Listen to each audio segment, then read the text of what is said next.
Imagine करें कि आप अपनी फैमिली के साथ एक बोट पर खूबसूरत नीले समंदर में छुट्टियां गुजारने गए हैं। चारों तरफ बस पानी ही पानी फैला हुआ है और सब कुछ बिल्कुल नॉर्मल लग रहा है, लेकिन अचानक एक लम्हे में सब बदल जाता है।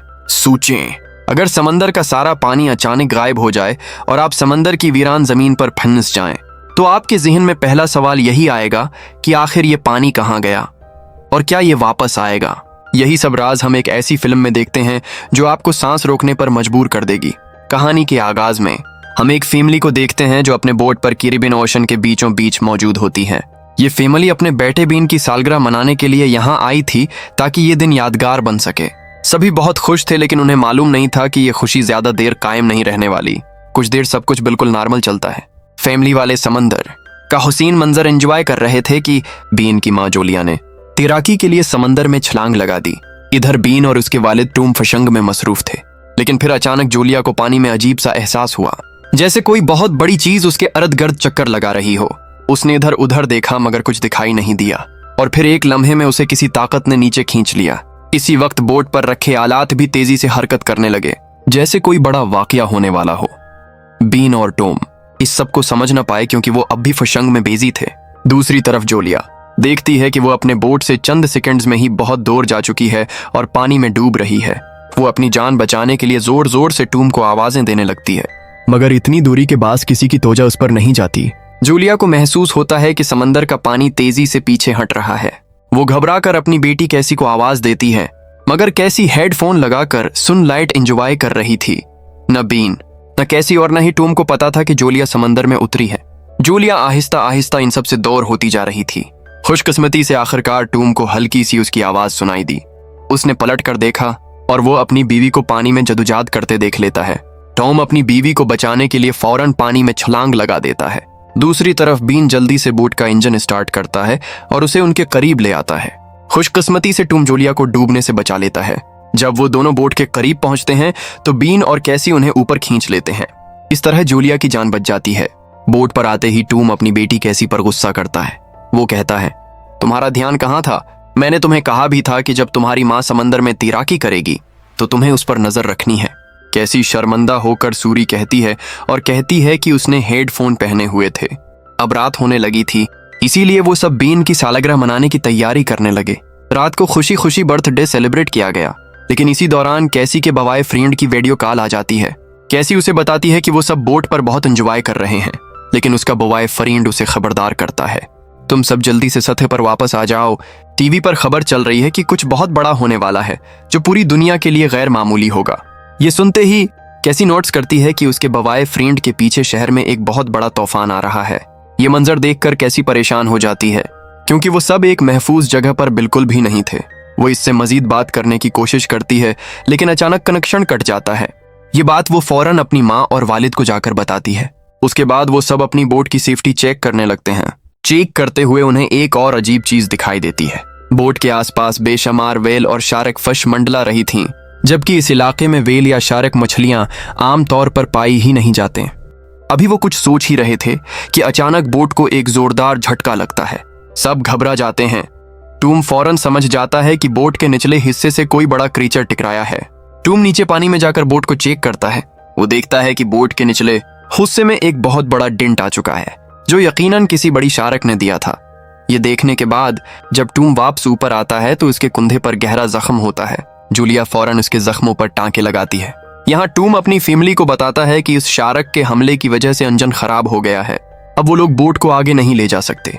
उसका मतलब था कि वो सब समंदर के बीचों बीच फंस चुके हैं। अब उनके पास सिर्फ एक ही रास्ता बचा था कि वो किसी से मदद मांगे। कैसी जब बाहर कॉल करने के लिए आती है तो वो देखकर हैरान रह जाती है कि बिल्कुल भी सिग्नल नहीं है। बोट का कम्युनिकेशन सिस्टम किसी किस्म का सिग्नल नहीं पकड़ रहा था। वो सब परेशान हो जाते हैं कि अचानक ये सब कुछ क्यों बंद हो गया है। इस मुश्किल घड़ी में टूम अपने खाने पीने का सामान चेक करता है। इनके पास सिर्फ 4 दिन का राशन बचा था। जिंदा रहने की एक छोटी सी उम्मीद इन्हें इस बात पर थी कि वो लोग एक शपंग रोड पर थे। इन्हें लगता था कि शायद कोई ना कोई शप यहाँ से गुजरे और उन्हें देखकर बचा ले। इन्हीं बातों के दौरान अचानक उन्हें बाहर से एक जोरदार आवाज सुनाई देती है। जब वो देखने के लिए बाहर आते हैं तो उनके होश उड़ जाते हैं। एक बहुत बड़ा मीटियोराइट सीधा उनकी तरफ आ रहा था। वो उनकी बोट से टकरा सकता था। बचने के लिए टॉम जल्दी से इंजन स्टार्ट करता है। उसे मालूम था कि ऐसा करने से उनकी बोट तबाह हो सकती है, लेकिन अगर वो न करता तो मीटेरवाइट सीधा उनसे टकरा जाता। और ऐसा ही हुआ। बोट का इंजन पूरी तरह डैमेज हो गया, लेकिन वो मीटेरवाइट से बच गए। टूम जल्द ही समझ जाता है कि आसमान से गिरने वाली ये चीजें असल में सैटेलाइट हैं। इसी वजह से रेडियो और फोन के सिग्नल्स ने अचानक काम करना छोड़ दिया था। अभी वो सब इस हादसे से संभल ही रहे थे कि एक और मीटेरवाइट उनकी तरफ बढ़ने लगा। अब अपने आप को बचाने के लिए उनके पास कोई और रास्ता नहीं था, इसलिए सब बोट के निचले हिस्से में जाकर लाइफ जैकेट्स पहन लेते हैं, ताकि अगर बोट अलट भी जाए तो वो पानी में न डूबे। बोट के अंदर बैठे वो सभी तेजी से आने वाले झटके महसूस करने लगते हैं। उन्हें यकीन हो जाता है कि अब वो बच नहीं पाएंगे।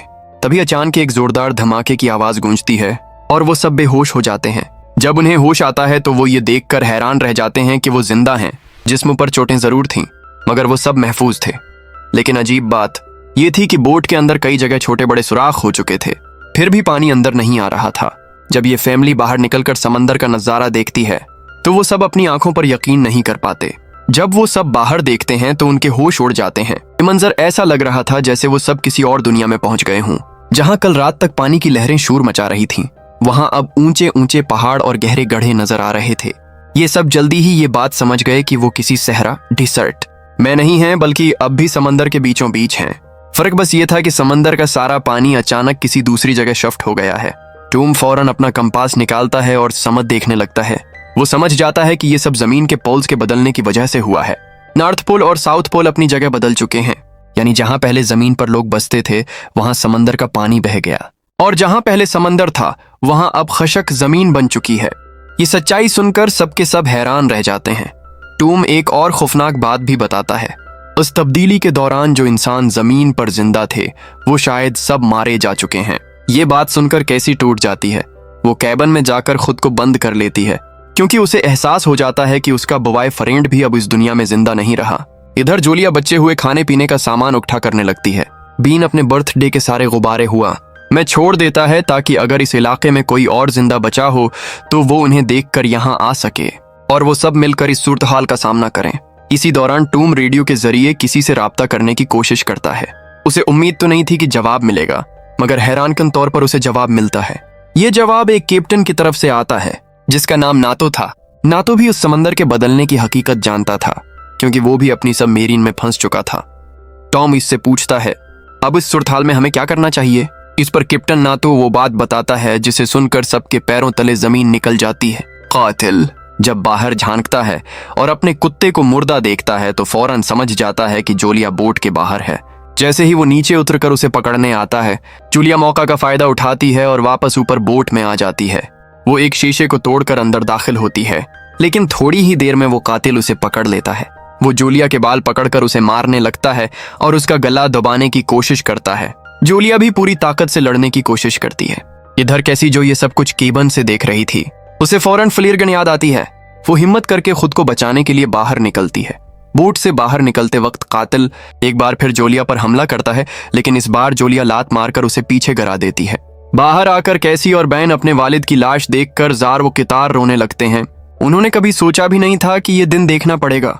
बिन अपने आप को कसूरवार ठहराता है। वो कहता है अगर मैं गुब्बारे आसमान में ना छोड़ता तो वो आदमी हमें देखकर यहाँ कभी ना आता। जूलिया अपने बेटे को समझाती है, बेटा इसमें तुम्हारी कोई गलती नहीं, तुमने तो बस मदद के लिए इशारा दिया था। अभी वो सब गम में डूबे ही थे कि अचानक जूलिया देखती है कि वो कातिल जिंदा है। वो जलती हुई बोट से बाहर निकल आता है। जूलिया फौरन समझ जाती है कि यहाँ रखना खतरनाक है। वो अपने दोनों बच्चों को लेकर भागती है। कुछ ही देर बाद उनकी बोट जोरदार धमाके के साथ फट जाती है। भागते भागते वो सब थककर एक पहाड़ी के पीछे रख जाते हैं ताकि थोड़ा आराम कर सकें। उन्हें लग रहा था कि शायद कातिल ने उनका पीछा छोड़ दिया है। बीन अभी भी रो रहा था। जूलिया बेटे को समझाती है, इसमें तुम्हारा कोई कसूर नहीं, ये सब हमारी किस्मत थी। लेकिन अचानक वो देखती है कि कातिल अभी भी उनके पीछे है और आहिस्ता आहिस्ता उनकी तरफ बढ़ रहा है। ये देखकर तीनों एक बार फिर अपनी जान बचाने के लिए भागने लगते हैं, मगर अब वो सब बहुत ज्यादा थक चुके थे। जब भी वो पीछे मड़कर देखते तो कातिल उनके बिल्कुल पीछे ही होता। उनके पास पानी की सिर्फ चंद बूंदें बची थीं जो उन्होंने बीन को दें, लेकिन इतने थोड़े पानी से उसकी प्यास नहीं बुझी। अब कैसी हिम्मत हार चुकी थी। वो माँ से कहती है, हम जिस तरफ बढ़ रहे हैं क्या पता वहां सब मरीन हो भी या ना हो। ये सुनकर जूलिया सख्त लहजे में कहती है, चुप रहो, जो मैं कह रही हूं वैसा ही करो, हम आगे बढ़ेंगे और मैं तुम दोनों को बचा लूंगी। जूलिया के हुक्म पर वो सब फिर से आगे बढ़ते हैं। कुछ फासले पर उन्हें एक पुराना तबाहशुदा हवाई जहाज दिखाई देता है जो शायद बरसों पहले समंदर में गिरकर बर्बाद हुआ था। ये तीनों इस जहाज के अंदर छिप जाते हैं। यहाँ बैठकर जूलिया एक आखिरी बार अपनी फैमिली की वो तस्वीर देखती है जो कल रात उन्होंने टूम के साथ ली थी। तस्वीर देखते ही तीनों की आंखों में आंसू आ जाते हैं। इन्हें यकीन नहीं हो रहा था कि सिर्फ एक दिन में उनकी जिंदगी इतनी बदल गई है। रात गहरी हो चुकी थी। थिकन की वजह से कैसी और बीन सो गए, लेकिन अचानक एक हल्की सी आवाज पर कैसी की आंख खुलती है। वो बाहर देखने आती है और चौंक जाती है। वही कातिल एक बार फिर उनके पीछे आ गया था। अब ये तय था कि उन्हें हर हाल में उस खतरे को खत्म करना होगा। इस बार जूलिया के अंदर गुस्सा और इंतकाम दोनों भरा हुआ था। वो मुसलसल वार करती है और आखिरकार कातिल की जान लेती है। बरसों के डर और दहशत के बाद इनका ये सबसे बड़ा खतरा खत्म हो जाता है। जूलिया सुकून से वो रात सोती है, लेकिन सुबह जब वो जागते हैं तो चौंक जाते हैं। कातिल की लाश अपनी जगह पर मौजूद नहीं थी। करीब जाकर देखते हैं तो पता चलता है कि किसी खौफनाक मखलूक ने उसकी लाश को काट काट कर अंदर से खोखला कर दिया है। ये देखकर उन पर एक और खौफतारी हो जाता है। अब उन्हें यकीन हो जाता है कि इस इलाके में निहायत खतरनाक जानदार मौजूद हैं। जूलिया फौरन नक्शा देखकर अपनी मंजिल का हिसाब लगाती है, जबकि दूसरी तरफ बीन अपनी प्यास बुझाने के लिए पानी की तलाश में इधर उधर भटकने लगता है। बीन प्यास की शिद्दत से तड़प रहा था। आगे जाकर उसे पानी का एक तालाब दिखाई दिया और वो बिना सोचे समझे उसका पानी पीने लगा। जूलिया ने पहले ही उसे मना किया था कि ये पानी जहरीला है, लेकिन बीन इतना प्यासा था कि उसने माँ की बात नहीं मानी। जूलिया और कैसी ने मजबूरी में वहां एक आर्जी शेल्टर बनाया ताकि वो आराम कर सकें। लेकिन कुछ ही देर बाद जूलिया को अजीब सी आवाजें सुनाई देती हैं। वो बाहर जाकर देखती है तो डर जाती है। दर्जनों नहीं बल्कि सैकड़ों बड़े बड़े कैकड़े उनकी तरफ बढ़ रहे थे। घबराहट में वो तीनों फौरन वहां से भागना शुरू करते हैं। कुछ फासले पर उन्हें एक बहुत बड़ी कार्गो शिप नजर आती है जिसके अंदर कई कंटेनर्स रखे हुए थे। जब ये तीनों उसके करीब पहुंचे तो देखा कि कुछ लोग उन्हीं कंटेनर्स के अंदर छिपे हुए थे। लेकिन जैसे ही उन्होंने जूलिया और उसके बच्चों को देखा, वो सब घबराकर दरवाजे बंद कर लेते हैं। असल में वो उन तीनों से नहीं डरे थे, बल्कि उनके पीछे आने वाली कीकड़ों की फौज से खौफजदा थे। जूलिया और उसके बच्चे उन दरवाजों पर दस्तक देकर अंदर आने की दरख्वास्त करते हैं, मगर कोई दरवाजा नहीं खोलता। अब उनके पास कोई रास्ता नहीं था, इसलिए जूलिया ने अपने बच्चों से कहा कि वो कंटेनर के ऊपर चढ़ जाएं। पहले वो कैसी और बैन को ऊपर चढ़ाती है, फिर खुद ऊपर आने लगती है। लेकिन इसी दौरान एक बड़ा कीकड़ा आकर उसके पैर में काट लेता है। जूलिया जैसे तीर से अपना पांव छुड़ाती है और ऊपर पहुंच जाती है। वो फौरन अपना जख्म स्कार्फ से बांध लेती है, लेकिन खून ज्यादा बह जाने की वजह से बेहोश हो जाती है। आखिरकार माँ और बेटी दोबारा एक साथ हो जाते हैं। वो तीनों तेजी से सबमरीन में दाखिल हो जाते हैं। पीछे से क्रीचर्स भी आ धमकते हैं, लेकिन इसी वक्त एक खौफनाक सुनामी की शक्ल में कई सौ मीटर ऊंची लहर उनकी तरफ बढ़ती है। वो लहर इतनी भयानक थी कि देखने वालों के रोंगटे खड़े हो जाएं। ये लहर सबमरीन से टकराकर उन्हें बहा ले जाती है।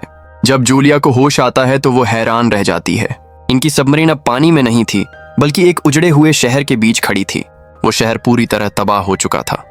खंडरात देखकर साफ लग रहा था कि जमीन से इंसानों का सफाया हो चुका है, और बस यही मंजर दिखाते हुए फिल्म खत्म हो जाती है।